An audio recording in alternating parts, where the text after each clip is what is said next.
शाम के 5 बज रहे थे। मैं अपने बक्से में से कपड़े निकाल के अलमीरे में रख रहा था।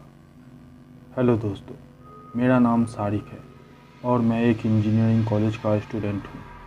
मैं और मेरा दोस्त अतिकुर साल के बीच में रूम चेंज कर रहे थे क्योंकि हमारे रूम के दीवारों में फंगस लग गया था। इसीलिए साल के बीच में रूम चेंज करना पड़ रहा था। तो हमारे पास ज़्यादा चॉइस नहीं था। एक दो कमरे खाली थे, एक में एसी नहीं था और दूसरे में एसी था और रूम थोड़ा बड़ा भी था। इसीलिए मैंने एसी वाला रूम ले लिया। हम लोग अपना सामान सब जगह रख दिए और अतिकुर अपने दोस्तों के साथ फुटबॉल खेलने चला गया और मैं नहाने चला गया। मैं नहा के बाहर आया और रूम की खिड़की खोली और स्ट्रे निकाल के सिगरेट पीने लगा। सामने रूम से इतना अच्छा व्यू था कि कब मैंने 2-3 सिगरेट पी लिया मुझे पता ही नहीं चला। मैंने खिड़की बंद की और पीछे मुड़ा। मुझे ऐसा लगा मेरे पीछे कोई खड़ा है। मैंने ज़ोर से बोला, अतिकुर, मजाक नहीं करते हैं, मगर वहाँ कोई नहीं था। मैं डर सा गया और सोने चला गया।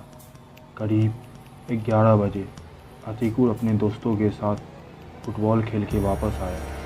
उसने मुझे पूछा, खाना खाया? मैंने बोला नहीं, मैं बहुत थक गया था इसीलिए सो गया। उसने बोला, खाना चाहिए था, आज खाने में बिरयानी थी, मगर मुझे बहुत नींद आ रही थी, मैं फिर से सो गया। करीब 1-2 घंटे बाद मेरी आँख खुली। ऐसा लग रहा था जैसे कोई रो रहा हो, वो भी बहुत ज़ोर से। मैं उठ कर अतिकुर के बेड के पास गया, मगर वहाँ बेड खाली था। मैं एकदम से डर सा गया। आवाज़ धीरे धीरे तेज़ हो रही थी। मैं अपने रूम का दरवाज़ा खोला। मुझे लगा बाहर तो बहुत भीड़ होगी, मगर वहाँ कोई नहीं था। आवाज़ और तेज़ हो गई। मैं आवाज़ का पीछा करने लगा।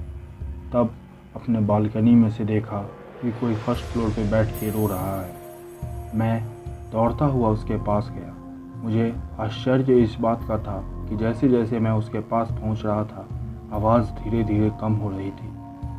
मैं फर्स्ट फ्लोर पे पहुंचा, मगर वहाँ कोई नहीं था। मैं जैसे पीछे मुड़ा ही था कि फिर से वो आवाज़ आने लगी। अब ये आवाज़ बास्केटबॉल के ग्राउंड से आ रही थी। मैं वहाँ गया और देखा 2-3 आदमी एक लड़के को बहुत मार रहे थे और लड़का चुपचाप मार खा रहा था। मैंने अपनी सांस रोक के बैठ गया और वो सब आपस में बात कर रहे थे। उनमें से एक बोला, भाई इसको ख़त्म कर देते हैं, नहीं तो हम लोग पकड़े जाएंगे। फिर दूसरा आदमी बोला, हाँ भाई इसे ख़त्म कर देते हैं, हमारा लास्ट ईयर है, अगर कुछ हो गया तो लाइफ बर्बाद हो जाएगी। फिर तीसरा आदमी उस लड़के के गले में हाथ डालकर बोलता है, सुनो, अगर ये बात किसी को पता चली तो मैं वो सब बातें तेरे घर वाले को बता दूंगा। और वो सब उसको घसीट के फर्स्ट फ्लोर पर ले जाते हैं और उसे छोड़कर चले जाते हैं। मैं चुपचाप उस लड़के के पास गया और उसे उठा के उसके रूम में ले गया। मगर ये तो मेरा रूम था, यहाँ मेरा कोई सामान नहीं था। ऐसा कैसे हो सकता है? मैंने उस लड़के को पानी पिलाया, उससे पूछा, बताओ क्या करना है, पुलिस में कंप्लेन करना है या प्रिंसिपल को बताना है, या जो तुम बोलो। वो पानी पीते पीते बोला, मेरी परेशानी का कोई इलाज नहीं है। मैंने उससे पूछा, क्या हो गया? उसने बोला कि कॉलेज में एक लड़के को ड्रग लेने की वजह से हॉस्पिटल में भर्ती करना पड़ा। अब कॉलेज में हल्ला हो गया है कि कॉलेज में ड्रग कौन बेचता है। सबके रूम की तलाशी ली गई। वो जो 3 लड़के थे उनमें से एक मेरा रूममेट था और अक्सर वो ड्रग हमारे रूम में ही रखता था। वो सब चाहते हैं कि मैं ये इल्ज़ाम अपने सर ले लूँ। अगर नहीं लिया तो वो सब मेरे घर वाले को बता देंगे कि मैं हर साल फेल हो जाता हूँ और गर्मी की छुट्टी में घर नहीं जाता और यहीं रुककर एग्ज़ाम देता हूँ। 3 साल हो गए हैं, मैं अपने घर नहीं गया। मेरे मम्मी पापा बहुत खुश हैं। मेरा बेटा इंजीनियरिंग कॉलेज में पढ़ रहा है। हम लोग बहुत गरीब हैं, तब भी मेरे पापा मुझे कॉलेज में पढ़ा रहे हैं कि कल होके मैं घर की हालत को बदलूँगा। अगर ये बात उन्हें पता चल गई तो वो लोग जीते जी मर जाएंगे, इसीलिए मैं कुछ नहीं कर सकता।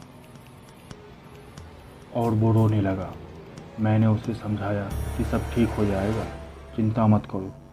उसने मेरी तरफ देखा और बोला, हाँ सब ठीक हो जाएगा, और मुझे गले लगा लिया और बोला, तुमसे बात करके बहुत सुकून मिला। बहुत दिन हो गए थे किसी से दिल की बातें किए हुए। और इतना बोलकर वो खिड़की से कूद गया। मैं ज़ोर से चिल्लाया और मेरी आँख खुल गई। मैं एकदम से डर गया, कितना भयानक सपना था। और तभी मेरे गेट पे किसी ने नॉक किया। मेरी तो रूह काँप गई। मैं डरते डरते गेट खोला, मगर वहाँ कोई नहीं था। बस एक आईडी कार्ड था जिस पे लिखा था अभिनव और बैच ईयर था 2010। तो दोस्तों, अगर आप यहाँ तक सुनते सुनते आ गए तो हमारे चैनल को सब्सक्राइब करके बेल आइकन ज़रूर दबाएं।